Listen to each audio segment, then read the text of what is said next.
सुग्रीव, केसरी ने हमारे निमंत्रण का कोई उत्तर नहीं दिया। भैया, हमने दूत भेजा है, वो पहुंच रहा होगा।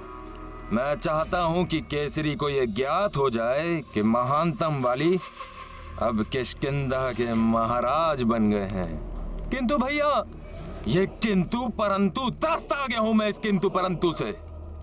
यदि केसरी ने स्वयं यहां आकर मेरा अभिनंदन नहीं किया तो मैं ये बलपूर्वक भी कर सकता हूं। इस सभा में भाग लेने के लिए आप सब आमंत्रित हैं। महाराज वाली।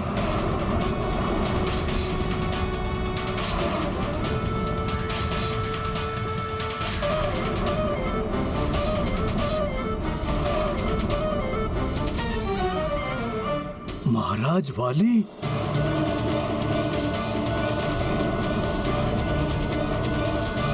दूत, शीघ्र बताओ, मित्र ऋक्षराज सकुशल तो हैं?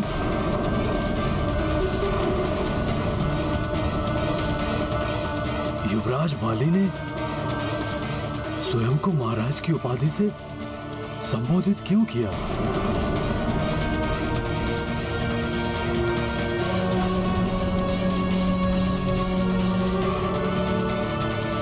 महाराज केसरी। प्रणाम महाराज। प्रणाम राजपुरोहित जी। प्रणाम। महाराज केसरी जी, किष्किंधा में दुर्भाग्यपूर्ण घटना घटित हुई है। युवराज ने अपने पिता महाराज को सिंहासन से उतारकर उनके सिंहासन पर स्वयं आसीन हो गए हैं। हम बड़ी कठिनाइयों से अपने प्राण बचाकर वहां से निकले हैं। जी महाराज केसरी जी, अब किष्किंधा के राज सिंहासन पर महाराज वाली विराजमान हैं। उन्होंने वन के समस्त राजाओं की सभा का आयोजन किया है। उसके लिए आपको भी सादर आमंत्रित किया है। युवराज वाली से कहना, मैं उनके आमंत्रण पर विचार करूंगा और उस पर अपनी सहमति अथवा असहमति से अवगत करवा दूंगा। ठीक है महाराज।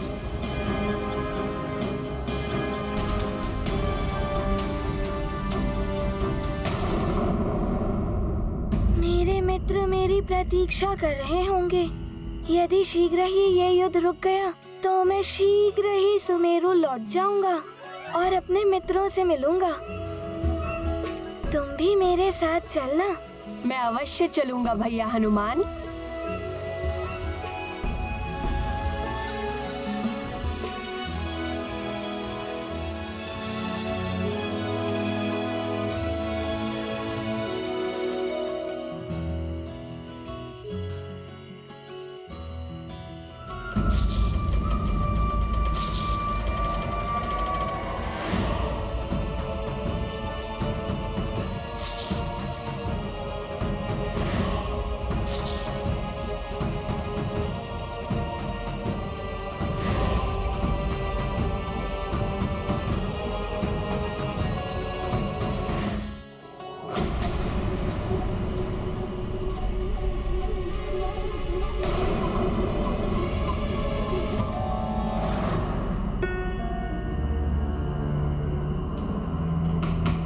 नागों को अपने समीप अन्य नागों की उपस्थिति का आभास हो जाता है। नागों के प्रतिनिधियों को तो कल प्रातः यहाँ आना था, परंतु मुझे ऐसा क्यों प्रतीत हो रहा है कि कुछ नाग यहीं मेरे समीप गरुड़ राज्य के भीतर हैं।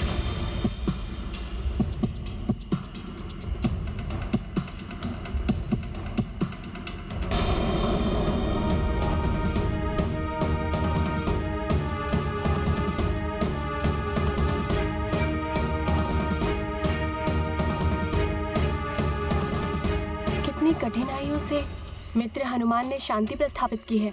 यदि अन्य नाग यहाँ नहीं है और मैंने केवल संशय के आधार पर किसी को भी सचेत कर दिया तो गरुड़ शांति का प्रस्ताव ठुकरा देंगे। नहीं नहीं, मैं किसी को कुछ नहीं बताऊंगा। मुझे स्वयं जाकर देखना चाहिए।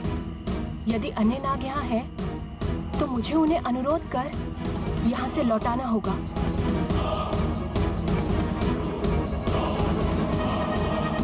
हनुमान, मित्र हनुमान, हम नागों को वट वृक्ष के फलों का स्वाद अत्यंत प्रिय होता है। उसका अनूठा आनंद उसके समीप जाकर ही प्राप्त होता है। तो मेरी इच्छा हो रही है कि मैं मेरा कुछ समय बाहर वट वृक्ष के पास व्यतीत करूं। यदि आपकी अनुमति हो तो मैं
चलो ले चलो उसे, उधर झाड़ियों में अति शीघ्र ले चलो।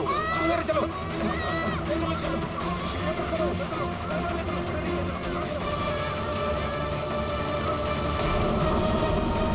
भूषण समीप के वट वृक्ष तक गया था, अभी तक लौटा क्यों नहीं? ये बाली का जाल है महाराज केसरी। मैं इसलिए शीघ्र ही आपको चेतावनी देने के लिए यहाँ पर चला आया कि आप बाली का निमंत्रण स्वीकार ना करें महाराज। महाराज, उसकी योजना है कि वो अपनी सभा में समस्त राजाओं को बुलाकर उन्हें कारागार में डाल देगा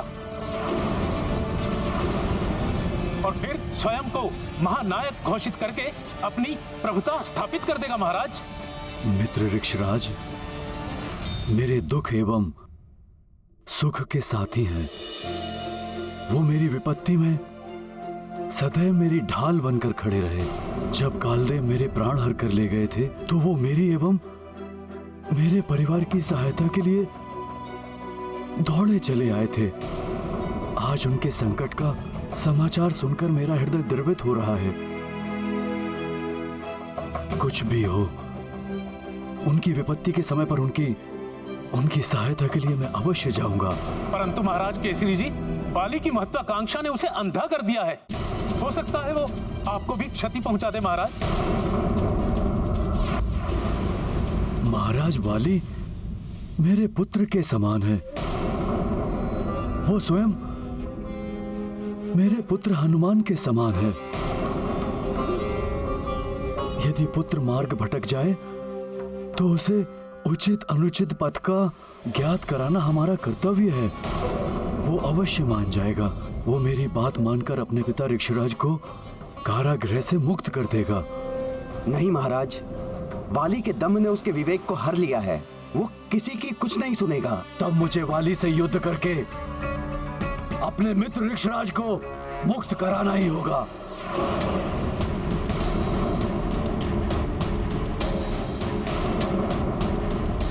नहीं स्वामी, आप जानकर संकट के मुख में प्रवेश मत कीजिए। हनुमान भी गरुड़ राज्य गया हुआ है।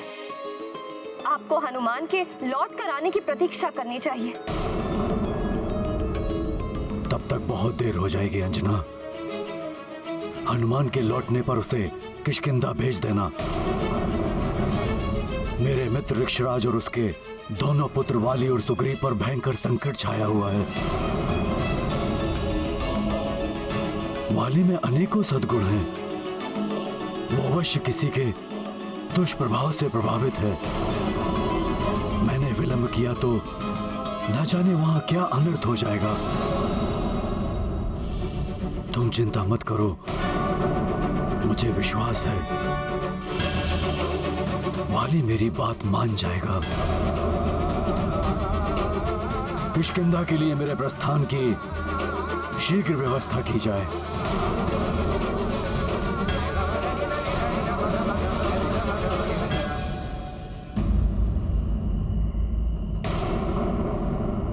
भूषण समीप के वट वृक्ष तक गया था, अभी तक लौटा क्यों नहीं?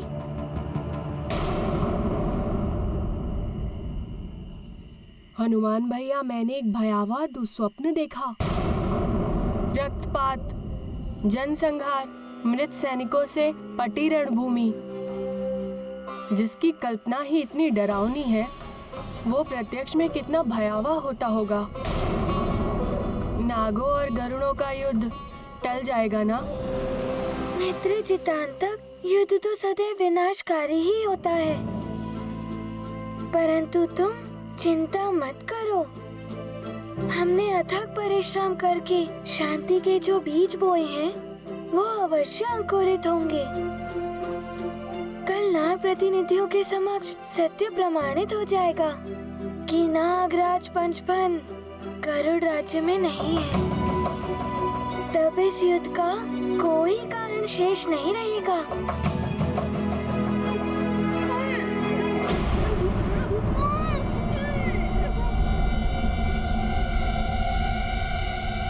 ये कैसी ध्वनि थी? तुम्हें नहीं सुनाई दी?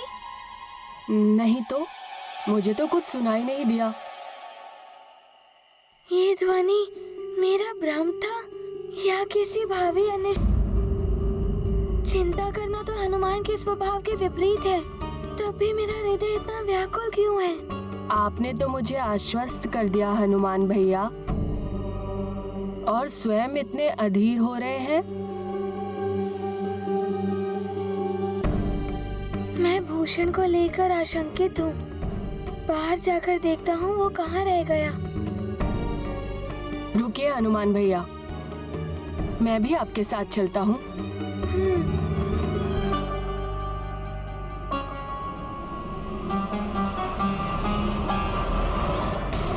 सुग्रीव, क्या किसी राजा ने मेरा निमंत्रण स्वीकार किया? अभी हमें किसी का उत्तर प्राप्त नहीं हुआ है।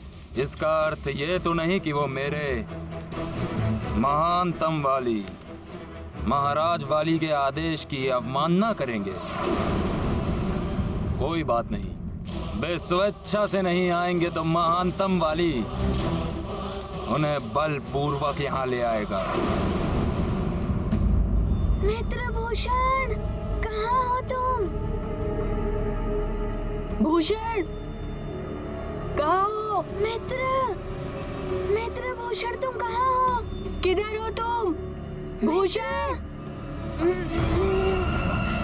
जल्दी से हो रहा है, चलो इसे कहीं और छुपा दे। मित्र भूषण, कहाँ हो तुम? किधर हो तुम? मित्र भूषण! भूषण!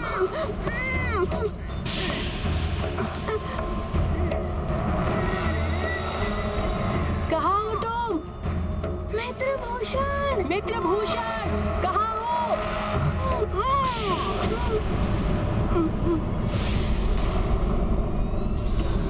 भैया हनुमान, आपको ये ध्वनि सुनाई दी? नहीं तो? हाँ, संभव हो सकता है कि भूषण। मित्र भूषण! मित्र भूषण, हम तुम्हें ढूंढ रहे हैं। कहाँ हो? वो देखिए हनुमान भैया,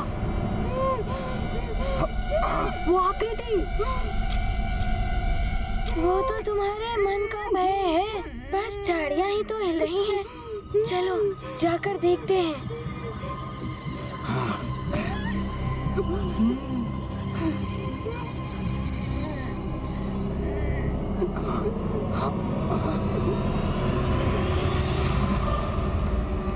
वहाँ पर तो कोई भी नहीं है। अब हाँ, चलो उस तरफ जाकर देखते हैं। हाँ।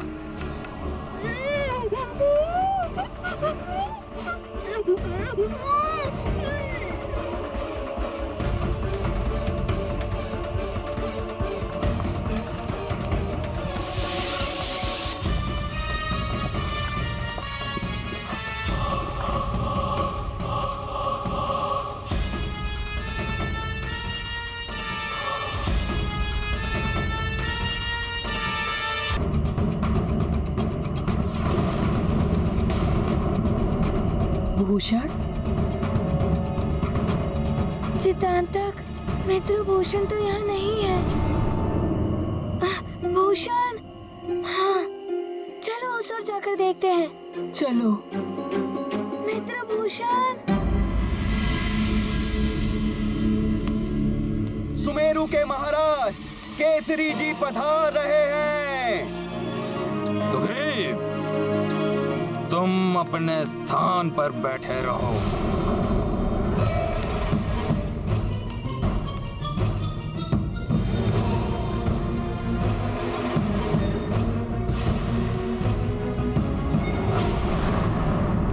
आइए आइए काका केसरी, महाराज वाली की राजसभा में आपका स्वागत है। अपने से बड़ों का स्वागत इस प्रकार नहीं किया जाता पुत्र वाली। तुम्हारे विवेक पर किसी की कुदृष्टि पड़ गई है। तुम अनैतिकता के मार्ग पर अग्रसर क्यों हुए हो?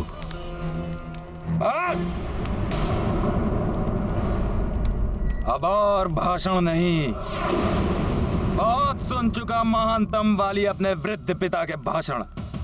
अब और किसी के ज्ञान वचन नहीं सुनने मुझे। आप अपने ये ज्ञान वचन अपने पुत्र हनुमान को बांटिए महाराज केसरी जी। और वैसे भी आपकी आयु अब ढल चुकी है। ये पिताश्री और आप जैसे वृद्धों का नहीं, मुझ जैसे नव युवकों का समय है।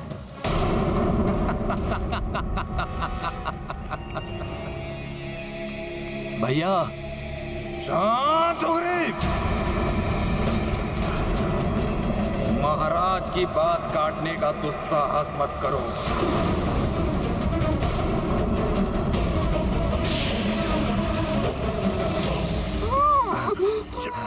मित्रभूषण, कहाँ हो तुम? चलो इसे उधर ले चलो।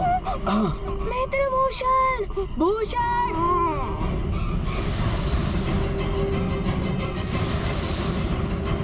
अंधकार में कुछ स्पष्ट नहीं दिखाई दे रहा।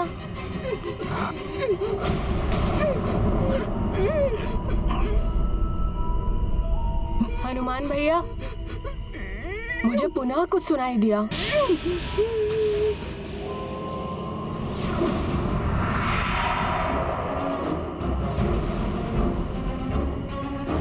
हनुमान भैया, ये आकृति हमारे पीछे।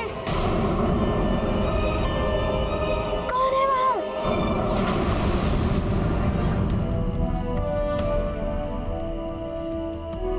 महाराज जटायु, आप?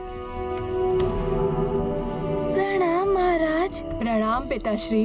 कल्याण हो हनुमान।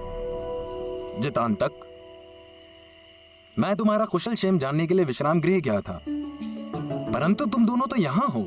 मैं जानता हूँ बाल्यावस्था में विश्राम का कोई महत्व नहीं होता, पर फिर भी वो दिनचर्या का सबसे आवश्यक भाग है। परंतु तुम्हारा मित्र नाग बालक भूषण कहाँ है? महाराज, वो वट वृक्ष से फल लाने गया था, परंतु अभी तक लौटा नहीं। हम उसे ही ढूंढने निकले हैं।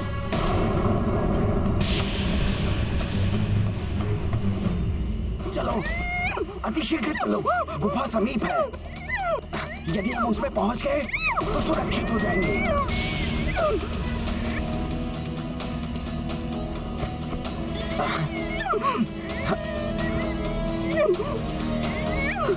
कहाँ भागते हो भूषण?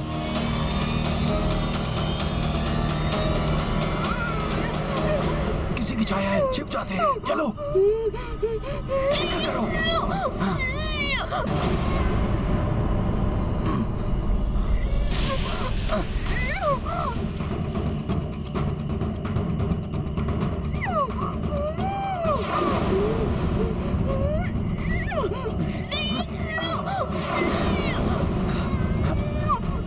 नाग गरुड़ राज्य में